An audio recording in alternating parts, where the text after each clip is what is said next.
Барлықтарыңызға қайырлы күн. СРС-2 есім Бақтиярұлы Алдияров. Көркем әдебиет. Менің таңдап алған көркем әдебиет кітабым бұл Қабдеш Жұмаділовтің «Академиктің көз жасы». Хикая, яғни академиктің көз жасы қазақ әдебиетінің маңызды туындысы. Кітап 1930 жылдардағы Қазақстандағы ашаршылық апатын, репрессияда және академик Қаныш Сәтпаевтың өмірін суреттейді. Кітап бізде Махамбеттің өлеңінен басталады. Яғни мұнарда мұнар күн, бұлттан шыққан шұбар күн, буыршын мұзға тайған күн, бура таңға шөккен күн, ер Исатай өлген күн деп кітаптың бастауын сөйтіп алады. Бұл бірінші бөлім, яғни бірінші бөлімде негізгі тақырыбы Қазақстандағы кіші қазан төңкерісінің қасіретін суреттейді. Бағана айтып кеткендей, автор Махамбеттің өлеңінен бастап 1930 жылдардағы аштық апатын елестетеді.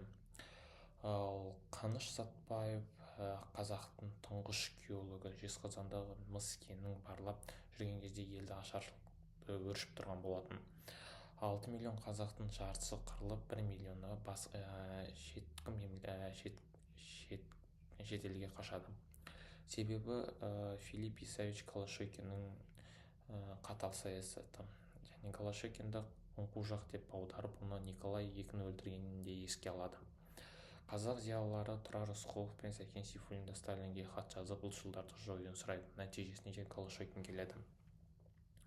Тілеп алған аурудың емі табылмас дегенде, бұл ашаршылыққа да өзіміз кінәлі деп ойлаймыз. Себебі Тұрар Рысқұлов Сталинге хат жолдайды. Бізге қазан төңкерісінің лебі әлі жеткен жоқ деп. Сөйтіп оны Сәкен Сейфуллин Сталинге оқуын сұрап барғанда оны да ауызша жеткізеді. Бірақ Сталин Сәкен Сейфуллиннен сұрайды: сен қандай нені оқуды бітірдің деп. Ол мұғалімдер семинариясын бітірдім дейді. Сен онда оқуыңды тастап өз еліне қайт дейді. Себебі өзің сияқты кадрлар жеткіліксіз. Ал артынан мен өзім бір адамды жіберем дейді. Сөйтіп Сәкен Сейфуллин келісіп өз жерінен қайтады. 1925 жылы Филипп Исаевич Голошекин Қазақстанға келіп, шынымен де байқайды қазан төңкерісінің жетпегеніне. Сөйтіп ол Сталиннен рұқсатын сұрайды, кіші қазан төңкерісін жасасам деп. Сөйтіп ол Сталин рұқсат береді. Және де егер біз айранда үйіп отырған бірлігіміз жарасқан ел болғанда, бұнда қау-қасіретке ұшырамас едік.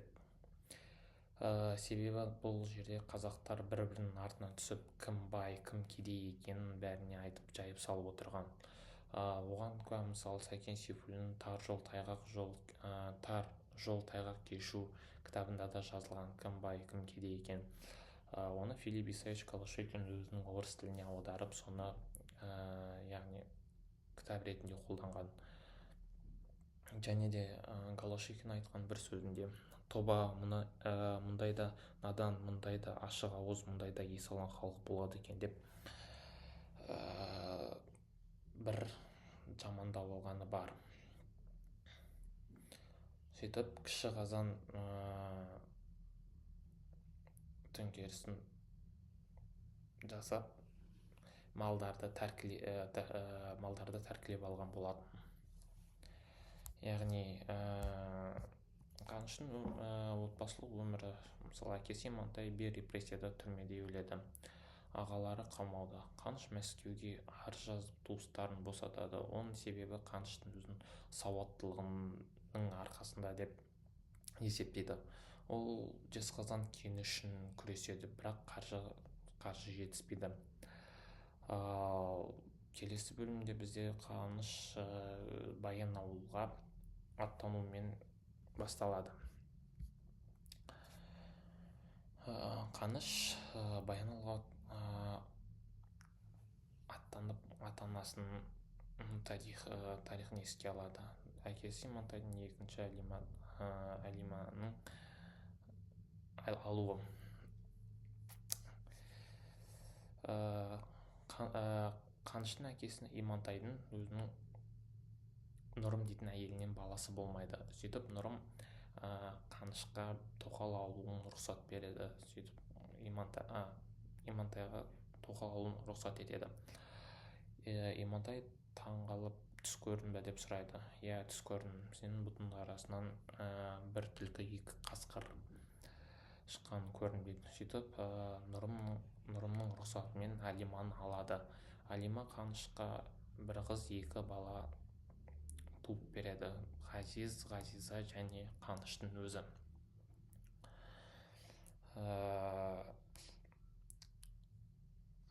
Сөйтіп Қаныш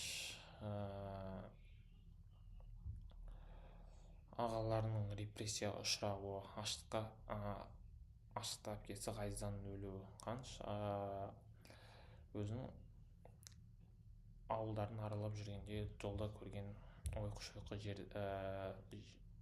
жолдардан емес, жерде өліп жатқан адамдардың мазасы кетеді. Яғни ауылдарда бос, қаңырақ болған етін. Сөйтіп жол жөнекей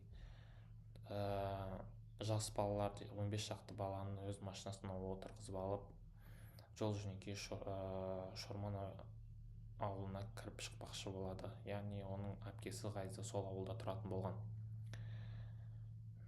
Жол жөнекей Қаныш бір жамандықты сезеді және Тәрмизиге барып келуін сұрайды.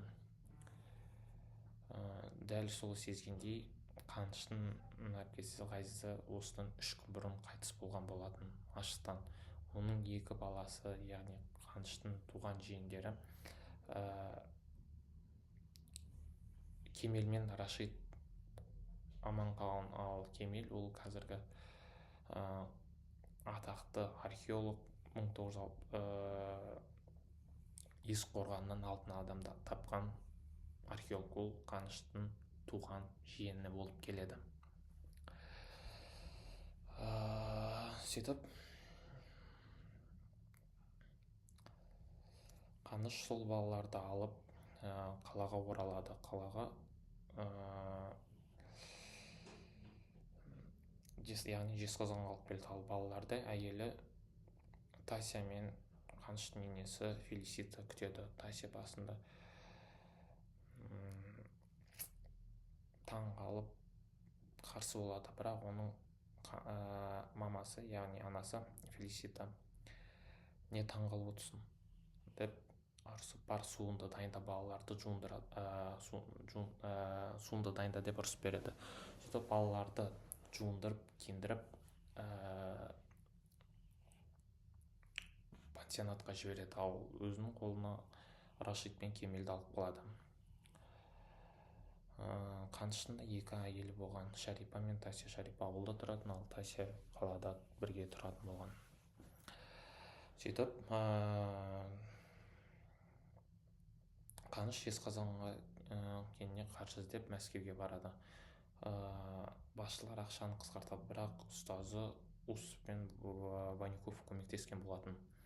Академия сессиясында Жезқазған туралы қаулы қабылданады. 1933-34 жылдарда қаржы тауып жұмысты әрі қарай жалғастырады. 1937 жылы репрессиялар басталады.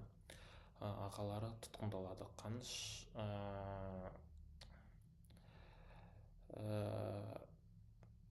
режимін сақтап өзінің ғылым үшін күреседі.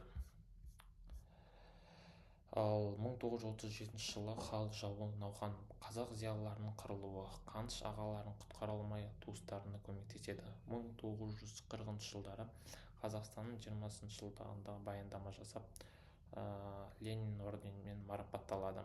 1945 жылы соғыс басталады және Қаныш геология институтын басқарып, Жезқазған өндірісін дамытады. Бірақ репрессиялар әрі қарай жалғасуда.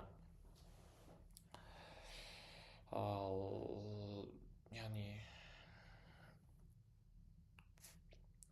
қаныш сәтпаевтың ұлтшылдыққа қарсы күресі. Қарсы күресетін науқанның құрбаны болуын сипатталады. 1951 жылы Қазақстанда саяси қысым күшейеді. Оның ағалары Әбікен мен Әбдікәрім ұсталып, танымал ғалымдар Ермек Бекмаханов та айдалады немесе тұтқындалады. Қаныштың өзі тергеуге шақырылады.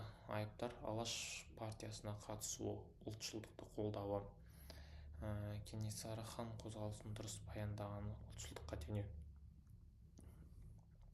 Қаныш айыптарды мойындамай өзін ақтайды. Бірақ орталық комитет бюросы 1951 жылы 20 қарашасында оны Қазақстан Ғылым Академиясының президенті және Геология институтының директоры қызметінен босатады. Қаныш қорланып, өкпелеп, көз жасы төгіп 24 қарашада Алматыдан Мәскеуге қашады. Көз жасы төгіліп, еңбегін зая кетуі не ыза. Мәскеуде космополиттерге қарсы күрес жүріп жатқанда ол Сталин мен Маленковке хат жазады, жағдайды баяндайды. Ал КСР Ғылым Академиясы президенті оған жаңа қызмет ұсынады. Орал бөлімшесін немесе геология бөлімі. Щекин қайтуға кеңес береді. Ары қарай жалғастыра кетсек, елге оралуы, металлогендік карта, яғни Қаныш туған даласын сағынып елге қайтуға шешім қабылдайды. Оны итермелеген геологиядағы бітпей қалған жұмыстары. Металлогениялық болжам картасын жасау. Бұл карта геологтарға кен көздерін дәл табуға көмектесетін. 1953 жылы Сталин қайтыс болғаннан кейін Қазақстанда өзгерістер орын алады. Пономаренко мен және Брежнев басшылыққа келеді. Пономаренко Қанышты шақырып, көліктерді түзетуді уәде етеді және оны академия президенті қызметіне қайтадан тағайындайды. 1954 жылы, яғни Қаныш геология институтын басқарады. 8 адамнан тұратын топ құрады. Орталық Қазақстанда сынақ алаңы өтіп, Ленинград институтын бәсеке ұйымдастырады. Қаныш жаңа тәсіл ұсынады. Кен қабаттарын геологиялық дәуірлерге бөліп, заттық құрам бойынша талдау. 1958 жылы Алматыда кеңесте Қазақстанда карта, яғни Қаныш Имантайұлының жасап шыққан картасы жеңіп шығады. 358 кен көзінің 331-і дәл табылады. Бұл үшін Қаныш Лениндік сыйлық алады. Хрущевпен кездесуде шетелдік бағалаулар айтылды, бірақ Қаныш еш талап қоймайды. Яғни соңғы бөлім, яғни бізде Қаныш Имантайұлының қайтыс болуы.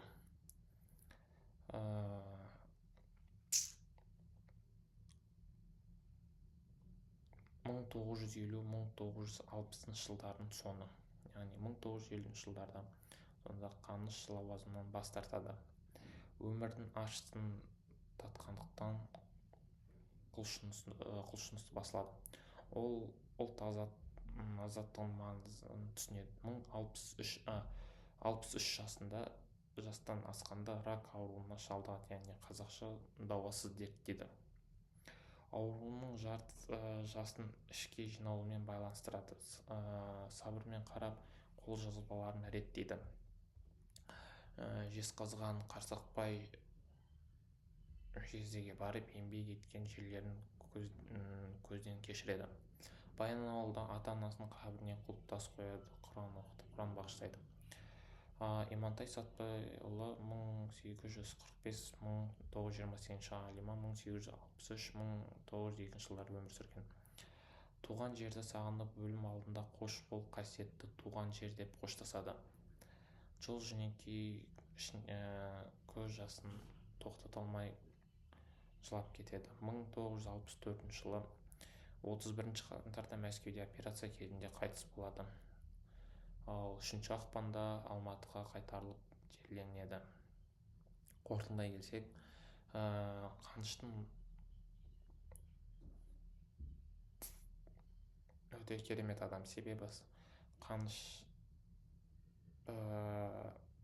Сәтбаевтың атынан Сәтбаев қаласы, Сәтбаев көшесі, Сәтбаев университеті, Сәтбаев мектебі, Алматыда қоладан ескерткіш тұр.